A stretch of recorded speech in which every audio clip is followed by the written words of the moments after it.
luar biasa bagi setiap kita.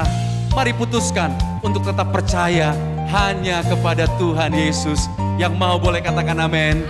Mari jemaat di rumah-rumah kita bertepuk tangan bersama-sama memuji Tuhan Yesus. Haleluya. Oh, oh, oh, oh. Oh, oh, oh. Oh, oh, oh. Oh, oh, oh, oh, oh. Langit dan bumi kan lenyap, namun firman-Mu kan tetap tak berubah. Setiap janji-Mu, biarpun gunung beranjak dan bukit-bukit bergoncang, tak berubah kasih setia-Mu. Mari angkat tangan sama-sama. Hanya Kau Tuhan kekuatanku, Kaulah gunung batu dan perlindunganku. Padamu aku percaya, dalam tangan-Mu ku takkan goyah. Kaulah Tuhan, Kaulah Raja dalam hidupku. Bagimu segala pujian, hormat, kuasa dan kemuliaan. Haleluya, haleluya, ku memuji-Mu. Yang mau memuji Tuhan sorakan haleluya. Katakan yeah. Mari bersama-sama dengan iman katakan. Langit dan bumi kan lenyap, namun firman-Mu kan tetap tak berubah. Setiap janji-Mu, biarpun gunung beranjak dan bukit-bukit bergoncang, tak berubah kasih setia-Mu. Angkat tangan sama-sama. Hanya Kau Tuhan kekuatanku, Kaulah gunung batu dan perlindunganku. Lambaikan tangan sama-sama. Padamu aku percaya, dalam tangan-Mu ku takkan goyah. Kaulah Tuhan, Kaulah Raja dalam hidupku. Bagimu segala pujian, hormat, kuasa dan kemuliaan. Haleluya, haleluya, ku memuji-Mu. Biarlah segala yang bernafas memuji nama Tuhan selama-lamanya. Sebab Dialah kekuatan kita, kota benteng kita, tempat perlindungan kita. Katakan amin.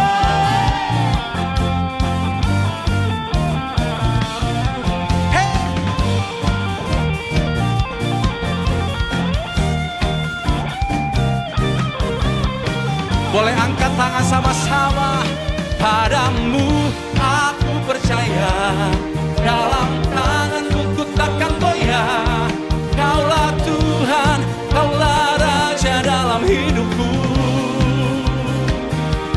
Bagimu segala pujian, hormat, kuasa dan kemuliaan. Sekali lagi sambil lambaikan tangan katakan lebih lagi. Padamu, oh padamu aku percaya, dalam tangan-Mu ku takkan goyah. Kaulah Tuhan, Raja dalam hidupku. Bagimu segala pujian, hormat, kuasa dan kemuliaan. Haleluya, ku memuji-Mu.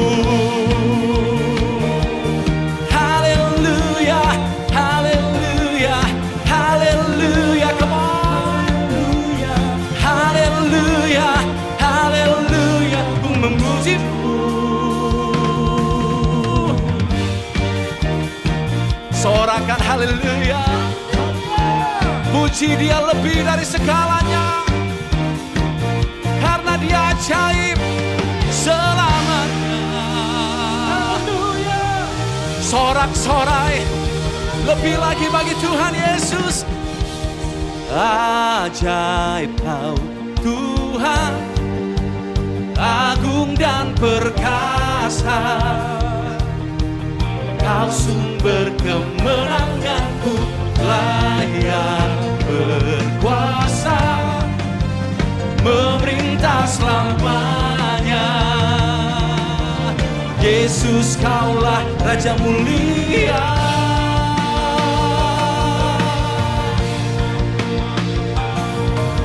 Tak terbayang kebesaran-Mu dan tak terbanding kekuatan-Mu, Tuhan. Kau megah bagiku,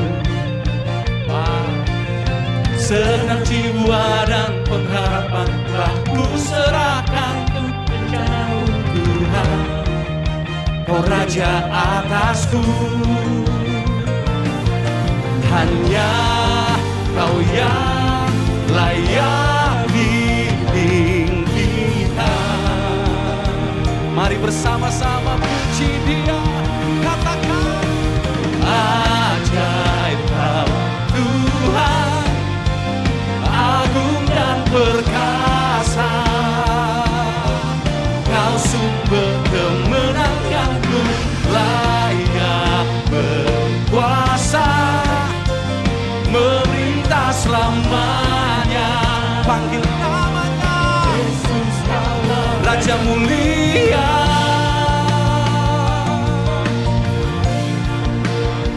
Katakan, tak terbayang kebesaran-Mu dan tak terbanding kekuatan-Mu, Tuhan.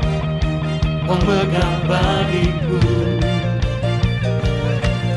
segenap jiwa dan pengharapan telah ku serahkan untuk rencana-Mu, Tuhan.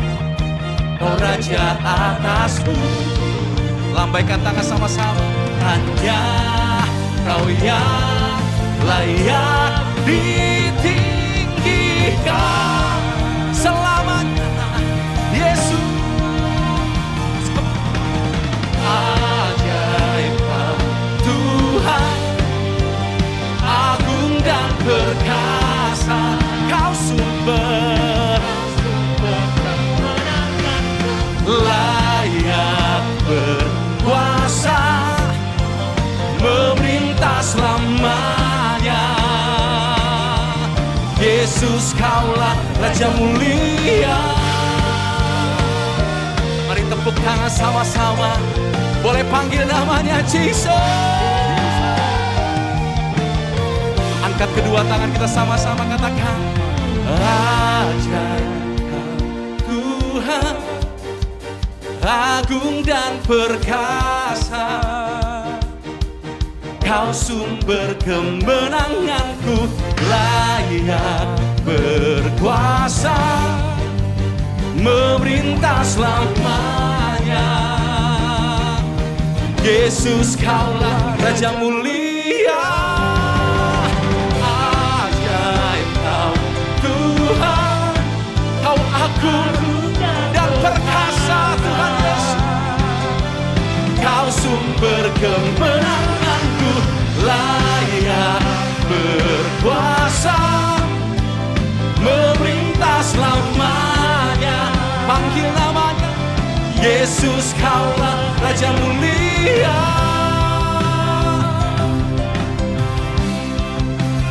Raja mulia.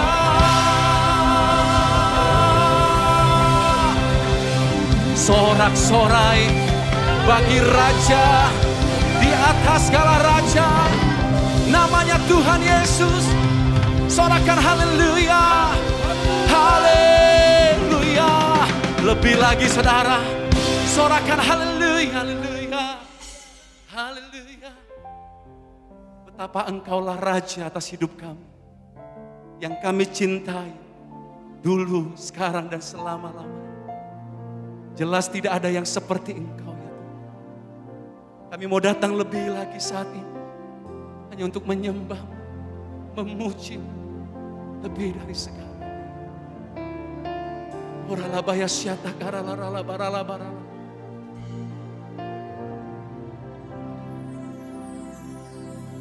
Yesus, aku cinta kepadamu. Yesus, aku cinta kepadamu. Yesus, aku cinta kepadamu. Yesusku, aku cinta Kau. Katakanlah, Yesus, aku cinta kepadamu.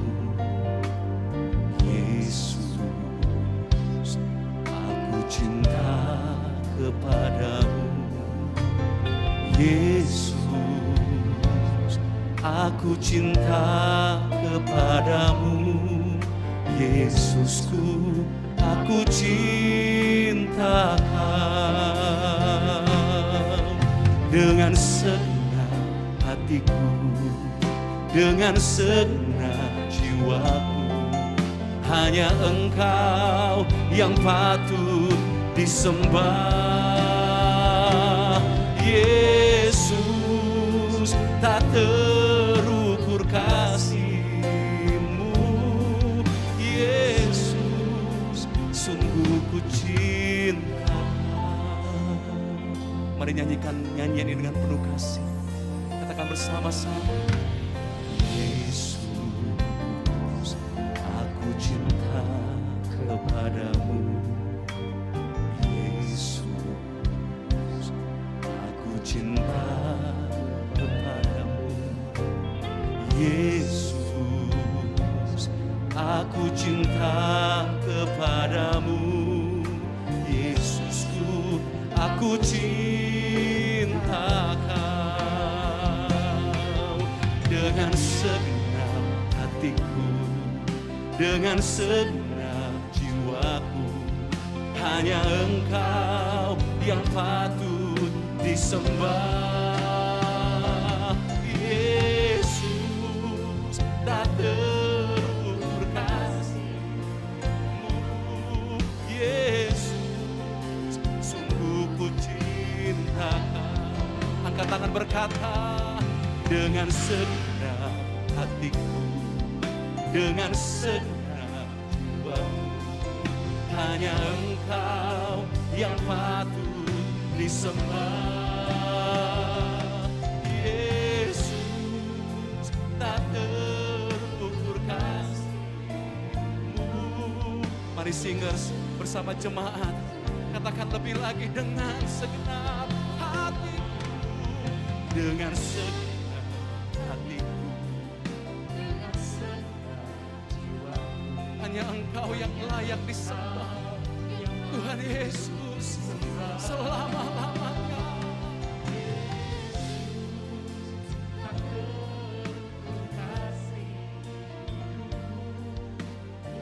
Sekali lagi Bapak Ibu Saudara, bersama-sama kita katakan, dengan segenap hatiku, dengan segenap jiwaku, hanya Engkau yang patut disembah. Yesus, tak terukur kasih-Mu. Yesus, sungguh ku cinta Kau.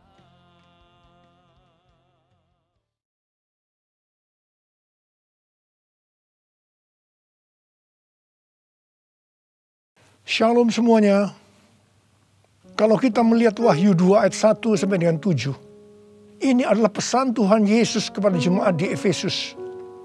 Tuhan Yesus berkata, aku tahu segala pekerjaanmu, baik jerih payahmu maupun ketekunanmu. Aku tahu bahwa engkau tidak dapat sabar terhadap orang-orang jahat. Ada yang menyebut dirinya rasul, tetapi sebenarnya mereka berdusta. Engkau tetap sabar dan menderita oleh karena namaku. Dan engkau tidak mengenal lelah. Engkau juga membenci segala perbuatan pengikut-pengikut Nikolaus yang juga aku benci. Namun demikian, aku mencela engkau karena engkau telah meninggalkan kasih-Mu yang semula. Sebab itu ingatlah betapa dalamnya engkau telah jatuh. Bertobatlah dan lakukanlah lagi apa yang semula engkau lakukan. Jika tidak demikian, aku akan datang kepadamu dan aku akan mengambil kaki dianmu dari tempatnya, jikalau engkau tidak bertobat. Sesuai dengan penjelasan Alkitab penuntun hidup berkelimpahan, yang dimaksudkan dengan mengambil kaki dianmu, artinya menolak dan mengeluarkan dari dalam kerajaannya, yang berarti kehilangan keselamatan. Pesan Tuhan Yesus kepada jemaat di Efesus ini juga berarti pesan buat kita semua, yang dapat disimpulkan sebagai berikut. Kalau kita melihat apa yang dilakukan jemaat di Efesus untuk melayani pekerjaan Tuhan, itu sungguh luar biasa. Tetapi apapun yang mereka lakukan untuk melayani pekerjaan Tuhan, meskipun itu sungguh luar biasa, tetapi kalau tidak didasarkan kepada kasih yang semula, maka Tuhan akan berkata, betapa dalamnya engkau telah jatuh. Bertobatlah dan lakukan lagi apa yang semula engkau lakukan. Jika tidak demikian, maka engkau akan kehilangan keselamatan. Tetapi barang siapa menang, artinya kembali kepada kasih yang semula, maka akan diberi makan dari pohon kehidupan yang ada dalam taman Firdaus Allah, yang artinya akan masuk surga. Ini suatu peringatan yang tidak main-main dan sangat serius. Karena itu saya akan mengajak saudara untuk melihat diri kita. Mungkin kita kelihatan begitu rajin, tekun, sabar, mau menderita dalam melayani pekerjaan Tuhan. Pertanyaannya, apakah itu dilakukan dengan dasar kasih yang semula? Banyak orang yang kelihatan luar biasa dalam melayani pekerjaan Tuhan, bukan karena didasarkan kepada kasih yang semula, tetapi karena kewajiban atau ada motivasi yang lain. Tuhan mau supaya kita kembali kepada kasih yang semula. Kasih yang semula adalah kasih yang kita miliki pada waktu baru bertobat dan mengalami kelahiran baru. Waktu saya baru bertobat dan mengalami kelahiran baru, saya begitu haus akan Tuhan, akan firman-Nya. Dan saya selalu menjaga kehidupan saya agar selalu hidup kudus sesuai dengan firman Tuhan. Dan puji Tuhan, ini tetap saya jaga sampai dengan hari ini. Bahkan kasih saya kepada Tuhan semakin bertambah. Orang yang memiliki kasih yang semula pasti akan hidup sama seperti Kristus telah hidup. Orang yang memiliki kasih yang semula pasti hidup sebagai orang yang berintegritas, hidup tulus dan jujur di hadapan Tuhan. Orang yang memiliki kasih yang semula pasti akan keluar sebagai pemenang. Orang yang memiliki kasih yang semula akan ikut dalam pengangkatan dan masuk surga. Yang percaya katakan amin. Ku cinta Kau Yesus, hanya Engkau bagiku Yesus. Sungguh ku rindu mengatakannya, betapa aku mengasihimu. Engkau Allah dan Rajaku, kekasih dan hidupku. Engkau segalanya bagiku. Ku bersyukur kepadamu. Ku bersyukur kepadamu. Ku bersyukur kepadamu.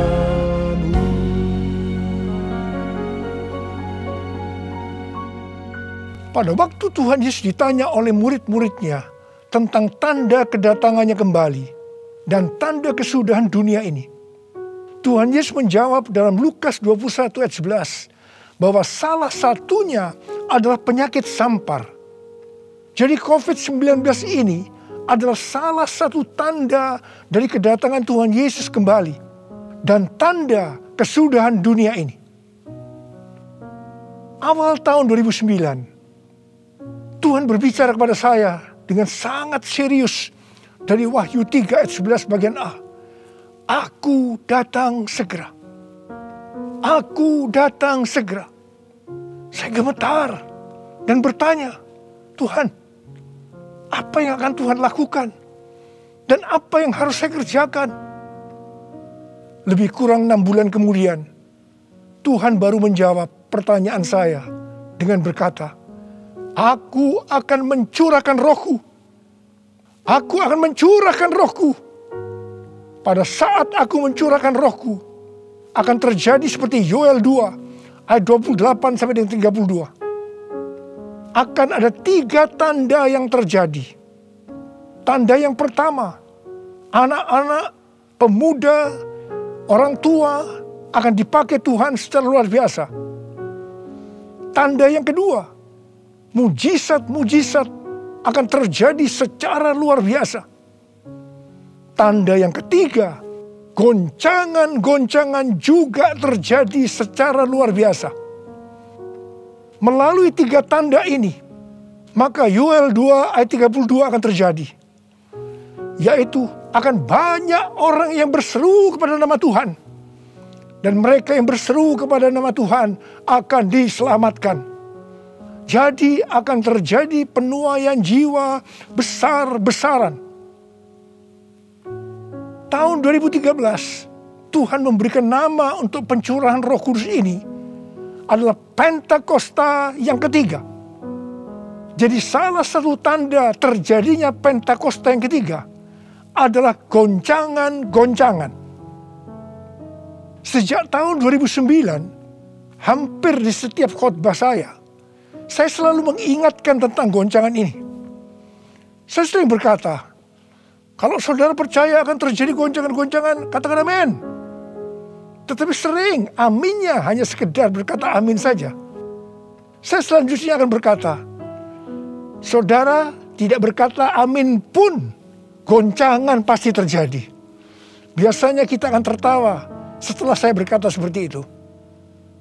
Tetapi siapa mengira tanggal 2 Maret tahun 2020, Presiden Jokowi mengumumkan bahwa COVID-19 masuk ke Indonesia. Mulai saat itu goncangan karena pandemi COVID-19 mulai terjadi dan sampai dengan hari ini belum selesai. Banyak orang yang khawatir, ketakutan, bosan, jenuh, depresi. Ada juga yang sakit dan tidak sedikit yang meninggal. Pandemi ini juga mengakibatkan terjadinya krisis ekonomi. Ditambah lagi hari-hari ini pandemi semakin ganas dengan adanya varian Delta yang membuat penularannya jauh lebih cepat. Yang paling penting yang harus kita lakukan dalam menghadapi pandemi ini adalah kita harus makin sungguh-sungguh untuk mempersiapkan diri kita dalam menyambut kedatangannya yang kedua kali. Sebab Tuhan Yesus sendiri yang berkata bahwa sampar dalam hal ini COVID-19 adalah salah satu tanda akan kedatangannya yang kedua kali. Karena itu, seperti pesan Tuhan Yesus kepada jemaat di Efesus, yang berarti ini juga pesan buat kita semua pada zaman ini, bahwa kita harus kembali kepada kasih yang semula. Sebab hanya orang yang memiliki kasih yang semula yang akan ikut dalam pengangkatan. Yang percaya katakan amin. Dalam masa pandemi ini, kita harus mengerti bahwa pencurahan Roh Kudus yang disebut dengan Pentakosta yang ketiga sedang terjadi. Dalam pandemi ini kita harus mengerti bahwa ini adalah masa penuaian jiwa yang terbesar dan yang terakhir dalam menyelesaikan amanat agung untuk menjadikan semua bangsa murid Tuhan Yesus. Dalam masa pandemi ini, kita harus mengerti bahwa akan terjadi kebangkitan generasi Yeremia. Yaitu anak-anak muda yang dipenuhi Roh Kudus, cinta mati-matian kepada Tuhan Yesus, tidak kompromi terhadap dosa, dan akan bergerak untuk memenangkan jiwa. Sucikan dan kuduskan hati ini untuk layak menghadap hadirat-Mu. Tubuh jiwa rohku kuserahkan padamu, ku menyembah-Mu. Tinggikan nama-Mu ya Tuhan, mulialah nama-Mu ya Tuhan. Tiada lain seperti Engkau ya Allahku, besar kuasa-Mu. Tiada lain seperti Engkau ya Allahku, besar kuasa-Mu. Besar kuasa-Mu.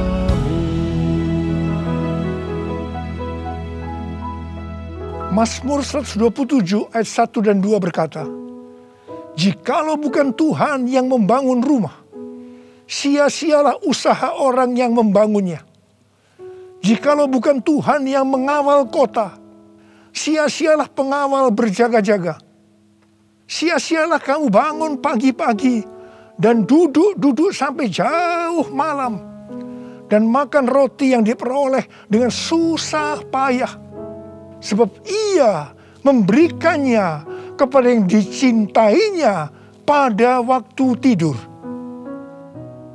Ayat ini mengingatkan kita bahwa dalam segala hal, termasuk dalam masa pandemi ini, kita harus mengandalkan Tuhan. Termasuk dalam hal membangun rumah, termasuk dalam hal perlindungan.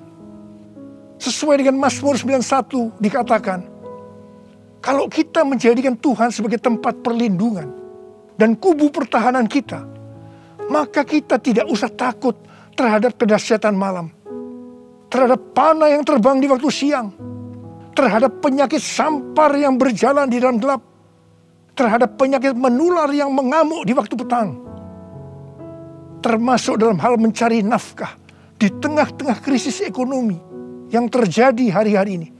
Kita harus tetap mengandalkan Tuhan.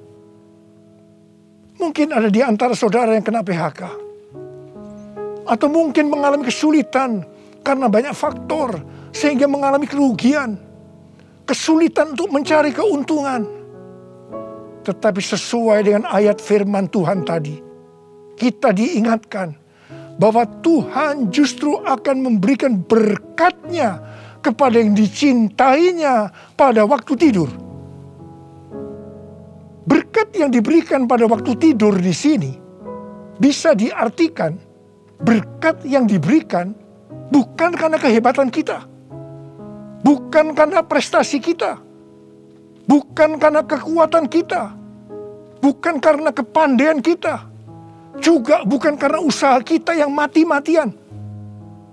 Dan berkat yang seperti itu hanya diberikan kepada orang yang dicintainya. Haleluya! Kalau kita mengandalkan Tuhan, kita pasti menjadi orang yang dicintai Tuhan. Orang yang mengandalkan Tuhan adalah orang yang mengikuti segala perintah yang diberikan tanpa ragu-ragu, tanpa banyak pertanyaan, tanpa bersungut-sungut, tetapi dengan hati yang percaya disertai ucapan syukur. Demikian juga dalam menghadapi pandemi ini. Kalau kita mengandalkan Tuhan, itu berarti kita akan mengikuti perintah-perintahnya. Saya akan mengingatkan kembali tuntunan Tuhan sejak awal dari pandemi ini. Apakah saudara ingat? Dan apakah saudara tetap melakukannya? Mungkin ada yang berpikir bahwa pandemi ini sesuatu yang biasa. Mungkin karena sudah bosan, karena jenuh. Tetapi ingat, Kita boleh bosan dan jenuh, tetapi COVID-nya belum bosan. Karena itu kita harus dengan serius menghadapi pandemi ini. Mari, saya akan ajak saudara untuk mengingat kembali tuntunan Tuhan. Yang pertama, sesuai dengan 2 Tawarikh 7 ayat 13 dan 14 yang mengatakan bahwa kalau kita mengalami pandemi dan krisis ekonomi, maka kita harus merendahkan diri, berdoa, mencari wajah Tuhan, serta berbalik dari jalan-jalan yang jahat. Kalau kita melakukan itu, maka Tuhan akan mendengar dari sorga dan akan mengampuni dosa kita, serta memulihkan negeri kita, Indonesia yang tercinta. Katakan amin. Yang kedua, kita diminta untuk menghardik COVID-19 dan krisis ekonomi dengan berkata, dalam nama Yesus, diam, tenanglah. Apakah saudara sudah melakukan ini? Yang ketiga, kita diminta memperkatakan Mazmur 91 karena kita percaya akan janji Tuhan. Yang keempat, kita diminta melakukan seperti yang dilakukan oleh Daud ketika Tuhan menghukum orang Israel, di mana ada 70.000 orang yang mati karena penyakit sampar. Daud waktu itu membuat mezbah di pengirikan milik Arauna dengan membayar harganya. Waktu itu Arauna akan memberikan secara gratis kepada Daud. Tetapi Daud tidak mau. Dia tetap mau membayar harga. Setelah Daud membuat mezbah, maka tulah sampar itu berhenti. Kalau kita mengharapkan pandemi akan berhenti, maka kita sebagai gereja-gereja Tuhan harus membuat mezbah, doa, pujian, dan penyembahan bersama-sama dalam unity. Minta belas kasihan turun. Minta belas kasihan turun ke atas Indonesia. Gereja jangan saling menyalahkan satu sama lain. Gereja jangan saling menjelekkan. Gereja harus membayar harganya dengan unity. Yang kelima, sesuai dengan Yesaya 26 ayat 20 dan 21. Maka kita diminta oleh Tuhan untuk bersembunyi barang sesaat lamanya sampai amarah itu berlalu. Karena Tuhan akan menghukum penduduk bumi karena kesalahannya. Amsal 27 ayat 12 berkata, kalau orang bijak melihat malapetaka, bersembunyilah ia. Tetapi yang tidak berpengalaman berjalan terus, lalu kena celaka. Karena itu, mari, biarlah kita menjadi orang yang bijak. Bersembunyi di sini bisa diartikan, kalau tidak ada keperluan mendesak, kita diam di rumah. Dan juga kita harus melakukan 6M.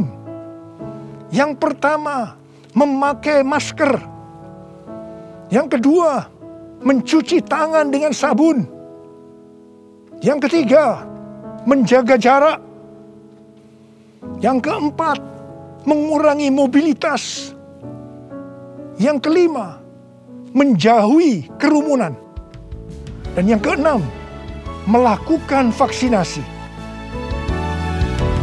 Yesus, Kaulah pembelaku. Pada siapa aku harus takut? Yesus, Kau perlindunganku. Ku tak gentar menghadapi musuh. Sekarang tegaklah kepalaku, hadapi lawanku yang berada di sekelilingku. Dan mulutku memuji, bermazmur bagimu, bersorak bagi kebesaran-Mu. Sekarang tegaklah kepalaku, hadapi lawanku yang berada di sekelilingku. Dan mulutku memuji, bermasmur bagimu, bersorak bagi kebesaran-Mu, bersorak bagi kebesaran-Mu, bersorak bagi kebesaran-Mu.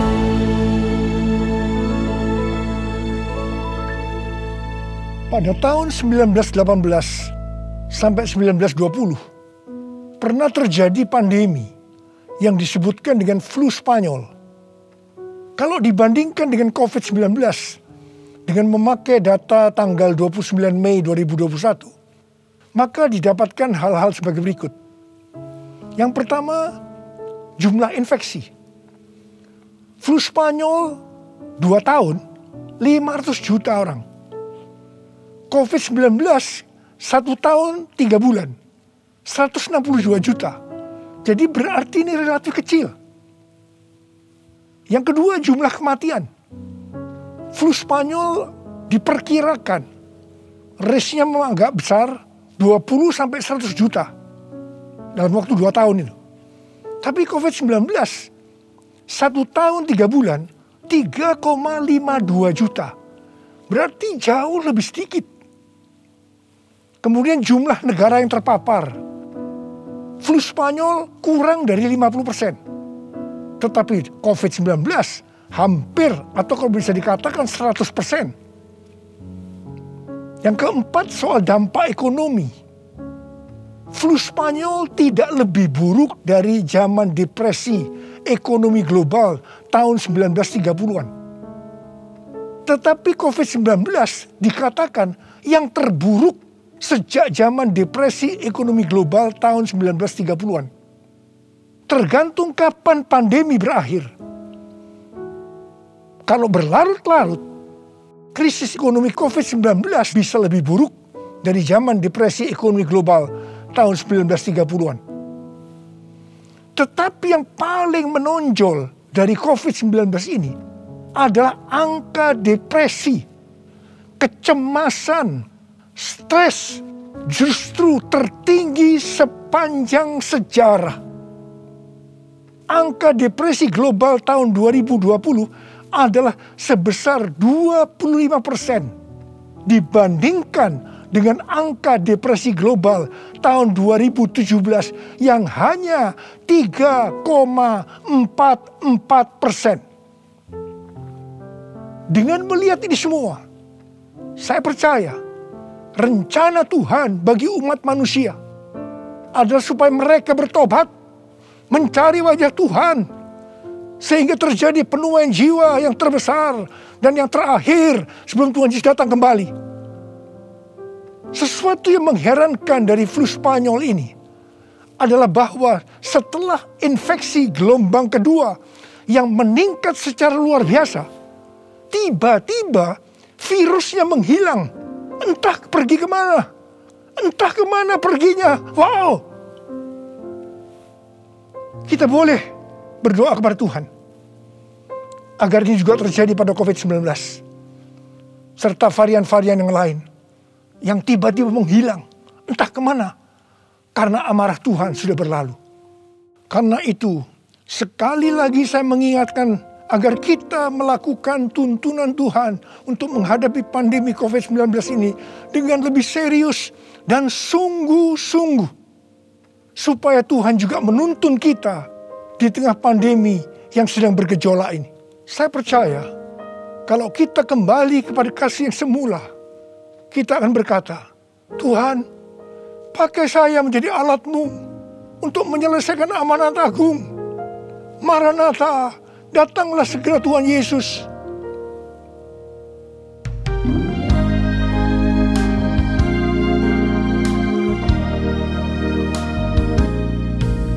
Tuhan, ini aku, jadikanlah ku alat-Mu untuk memberitakan Injil-Mu.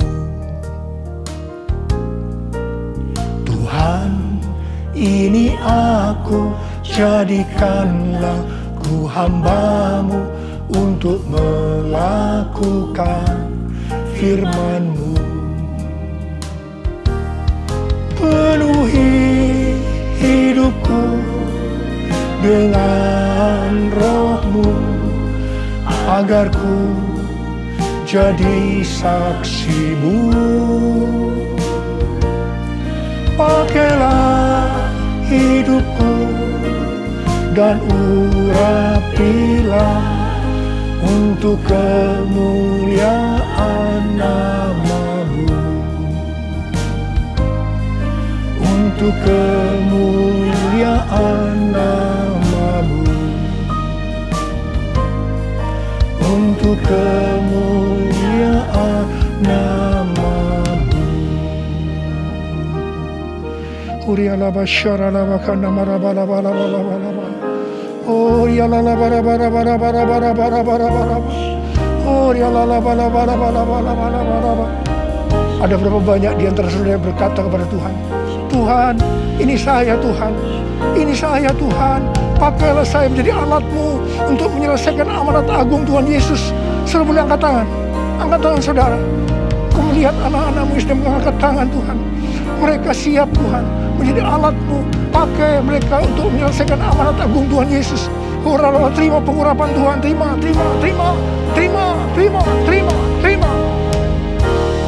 Oh Tuhan Yesus, di tengah-tengah pandemi hari-hari ini Tuhan, biarlah kami mengerti, kami harus kembali kepada kasih yang semula. Tuhan, biarlah anak-anak-Mu mengerti akan hal ini. Mereka akan kembali kepada kasih yang semula ya Tuhan. Bapa, hamba berdoa buat mereka yang sekarang sedang terpapar dengan COVID-19 ini Tuhan. Mereka yang sekarang sedang mengalami krisis dalam ekonomi mereka. Tolong mereka Tuhan. Tolong anak-anak-Mu. Tolong mereka. Kasihanilah mereka Tuhan. Kasihani Indonesia. Kasihani Indonesia Tuhan. Kasihani Indonesia. Belas kasihan Tuhan turun ke atas kamu semua. Belas kasihan Tuhan turun ke atas Indonesia. Terima kasih dalam nama Yesus. Dalam nama Yesus. Haleluya. Amin. Angkat tangan saudara. Terimalah berkat Tuhan. Kasih karunia yang berlimpah-limpah daripada Allah Bapa dalam anak yang tunggal Yesus Kristus. Persekutuan yang manis dengan Roh Kudus menyertai saudara sekalian mulai hari ini. Sampai Tuhan Yesus datang menjemput kita di awan-awan dan bahkan sampai selama-lamanya. Yang percaya bersama-sama katakan, Amin.